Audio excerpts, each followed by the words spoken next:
Hey up lads and lasses, Damphyre here, back again with some more Infinite Lagrange. Today, going to go through the tier lists again. This is more of a preliminary sort of look at the changes that recently happened to move things around a little bit. I have personally managed to test out quite a few of these, and I've had some help testing some of the other ones out as well. So most of the frigs are done. We're currently working on destroyers at the moment as best as we can. Obviously, I'm heavily limited on weapon tech. So managing to, find and get all of them checked out is, well, it's going to end at some point, and you're going to have to wait till they can bring these updates out, unfortunately, but it's just nature of the game. So anyway, we did get most of the frigates checked out and tested, and it was the same test overall, and compared it to a couple of older battle things that we've had, and general consensus is the lack of 30% damage on ships has actually decreased the damage overall on most of them, with the exception of some of the higher damage weapons with low hit rates getting hit rate buffs, and some of the strategies now actually being pretty decent and worth having a look at. The exception is the Xeno. The Xeno didn't get a 30% damage buff, and now it's basically getting damage buffs. It just does more damage than it did before, flat. So yeah, we'll start at the bottom because they are situational. They're not going to move regardless of what changes were made to them. The Corellian Recon got more damage output. The FG300 Recon got more damage output. The Mare N Siege and the Noma Siege got an increase in siege damage. It's actually quite nice. If you are hitting outposts and stuff, do consider trying out the Mare N Siege and the Noma Siege, because they just flat out do more siege damage now. So that was actually quite a nice buff for them. With the Corellian Recon, the FG300 technically got a nerf because the damage increase isn't as big as, say, get 30% of your weapon damage increase. But you generally don't use them for damaging rolls regardless anyway. So yeah, nothing really changes at the bottom there. Again, check out the Mare N and Nova Siege. They're doing more siege damage than they were before. Still a fast fleet as well. You can run them into an outpost, forget them, even if player catches them. If you blow up the outpost before they catch you, and then they catch the fleet, don't really care. If you lose them, they take 5 seconds to replace. The Noma AA, it got more AA, as you can expect. The Mare N AA also got more AA damage as well. And unfortunately, it didn't matter. It hasn't really changed the outcome. They are staying in D, mostly due to the fact that they just suck still. I don't know what it is about specifically their UAV. It's not specifically their UAVs either. The light cone UAVs also have the same problem, I feel, and it's the missile system, I think, that's doing most of the AA work on the light cone, not the actual UAVs. I will be doing a test on this soon, though. It should be easy to put no tech points into the AA on a light cone. Onto the AA UAVs and put it all into missiles, and then take it all out of missiles and put it all into and run it back to back, and you'll see either a damage increase or a damage decrease, but I'm pretty certain it's not the UAVs doing the damage there. Anyway, yeah, the UAVs are still in a bit of a bad spot, with the exception of Xeno, for doing any sort of anti-air damage, unfortunately. The Guardians have oddly increased, and I think that's the missile system as well. So I'll have to check that one out as well, same way as I'll do the light cone. FG300 Armored got a more interception. It's not enough to really move it, though. The intercept is nice on it, and if you do want a really cheap CP cost front row ship, the FG300 is not bad in that regard.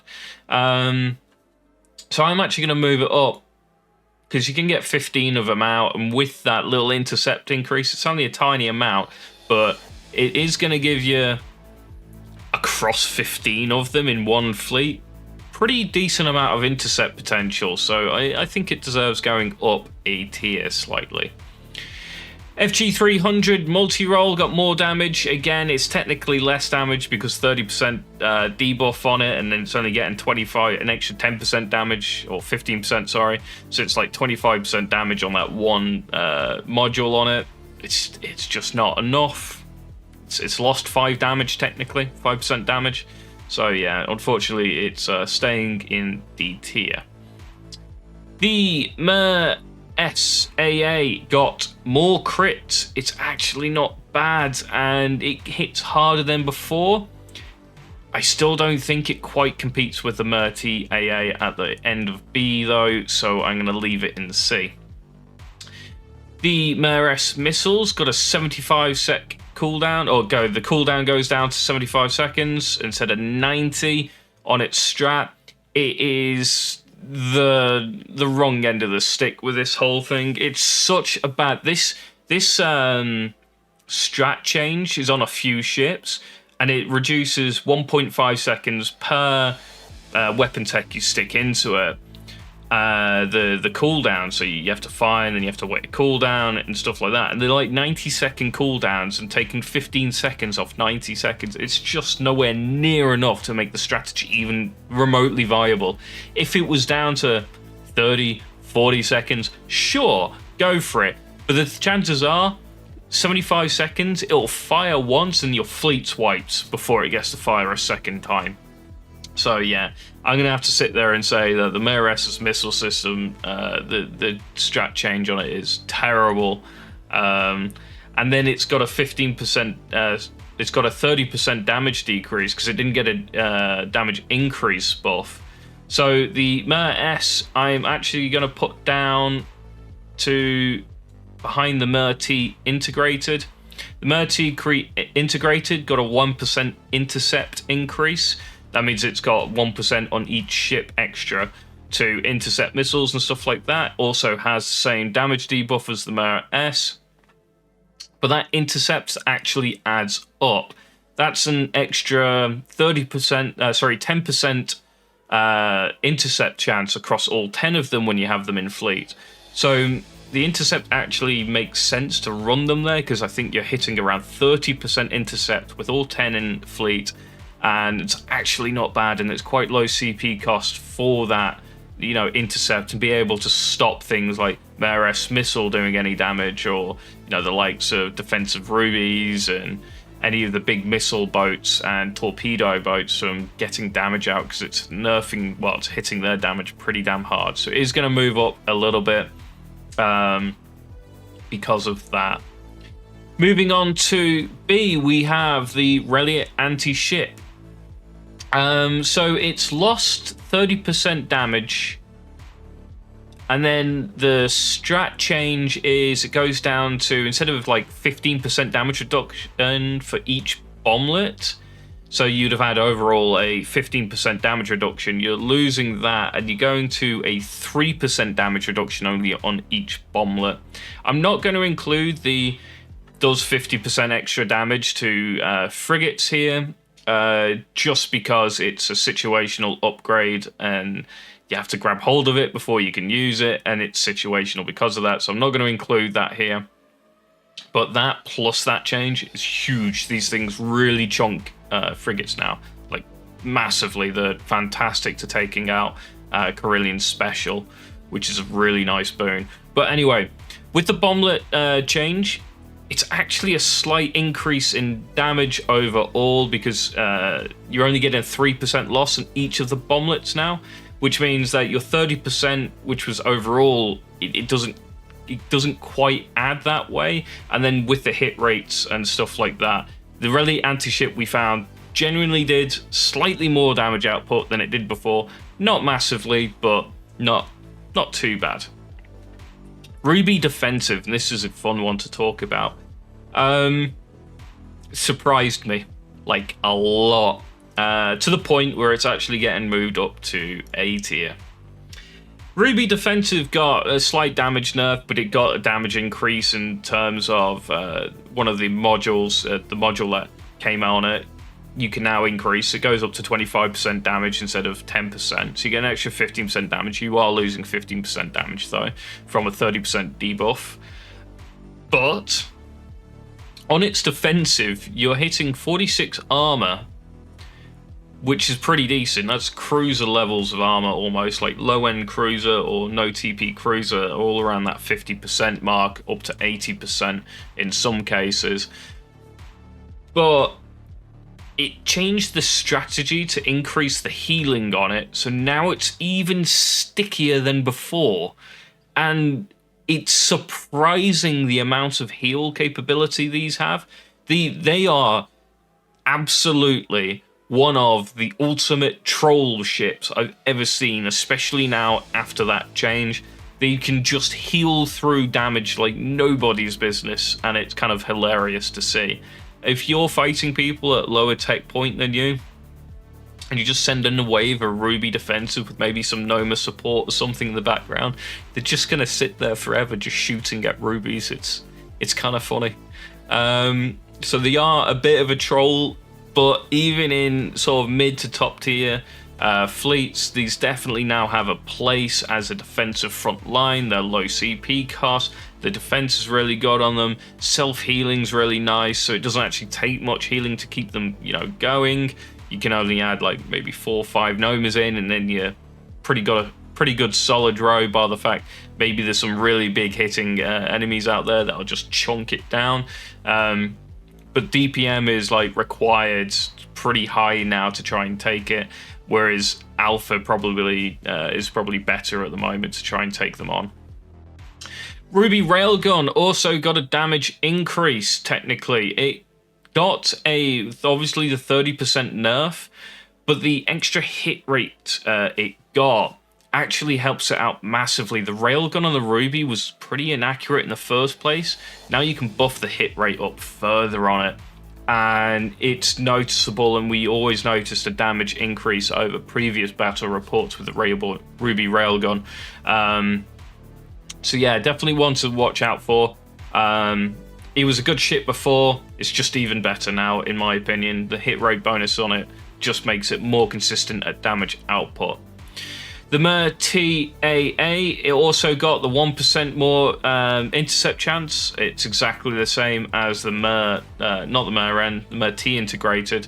So nothing really changes there, it stays where it is. It's better as an intercept boat than it was before, but nothing particularly special.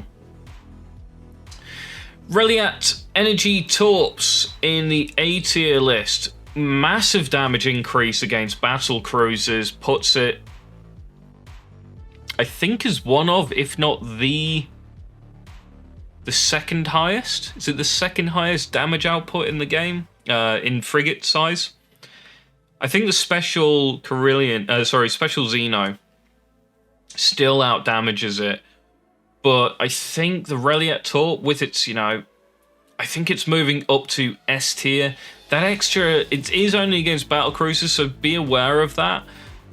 But if they do start running battle cruisers, especially in mid-late game, and you're still running that Frig Desi fleet style with the swarm in it, check out the Reliat Energy Torp now, because if you do run into like spears and stuff like that, these things actually shred, and the damage reports out of them is quite impressive, to say the least.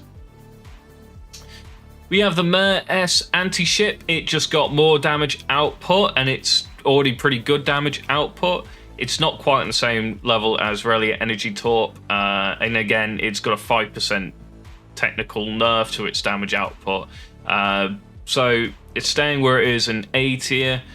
Ruby Ion, more strat time for its AA and its main. What do I mean by that? It means that when it strat triggers, it's going to stay within its strategy mode, as you will, for longer. This actually makes it really, really good at AA now, and the AA reports from Ruby Ions have just got better. The damage decreases didn't seem to hurt it too much either. Its damage is still up there, and the strategy is now worth taking on the main weapon system. So yeah, Ruby Ion is going up to the top of A tier. Carillion, more damage versus cruisers. It lost 30%, which is actually a big hit because it's one of those big alpha style cannons with a 300 alpha on it.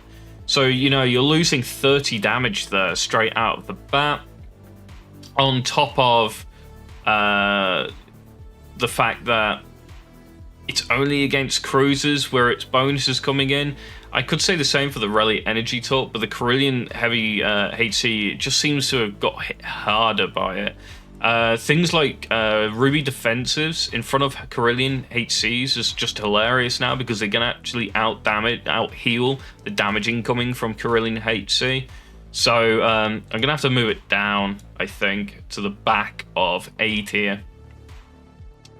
Murti Energy, it just got even better AA. It had good AA before, but now it's surprisingly good AA, and it's very, very strong at it. I am going to move it up slightly within the A tier. It's definitely not an S tier boat, but it is definitely good. Definitely check out the Murti for your AA needs. It's got AA, it has intercept built into it as well. It's just a great all-round little ship for the CP cost. Okay, it doesn't do much in terms of anti-ship, but it can absolutely annihilate aircraft. Still not on par with the Winged Hussar. That is still king of killing little flyboys, but it's not bad at all. Carillion Special, it's not really going to move because it's still got its base function of sitting there in the front row, dodging everything as much as humanly possible. So it's staying there. It got a hit rate and got more AA. They don't really affect it in any way, shape or form, to be honest. AA wasn't particularly good. The dodge rate is all of what it was about, and it's pretty decent. Noma Support got more healing. It stays where it is. It's just, you know, before it had no bonuses because the weapon system was an AA weapon system, so 30% damage on that was like negligible or not even worth putting your tech points, weapon tech into. Now it's got increased healing for the weapon tech you put into it. It is actually worth doing so because getting the extra healing out on it is decent. So yeah, Noma Support is just better. It didn't get the nerf of losing damage because it didn't have damage in the first place. Relic Stealth, crit damage increase, more dodge versus missiles. It's a mid-row ship in the first place, so more dodge versus missiles is absolutely fantastic on it, and the crit damage is nice. It's a good critting ship, and more crit damage just helps it do more damage and sit in the mid-row for longer with more missile dodge rate.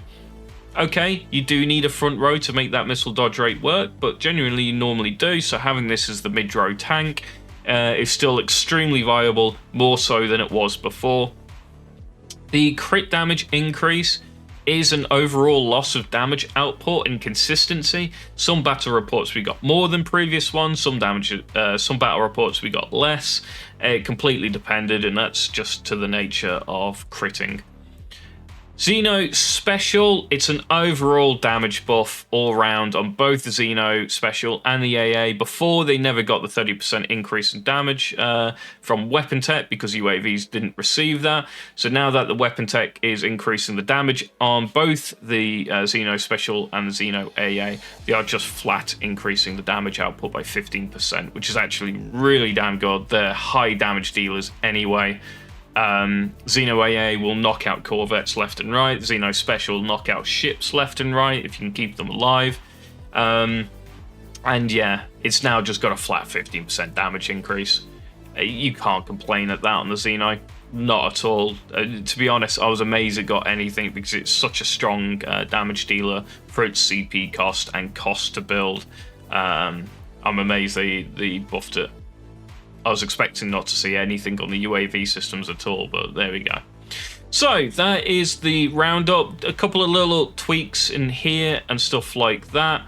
But otherwise, everything stays in relative order, and that's mostly due to the fact that losing 30% weapon damage has actually hurt like some ships. Carillion HC, losing that actually hurts it more than I think pretty much every ship on here, with the exception of the Mer S anti-ship, who also has a big alpha shot.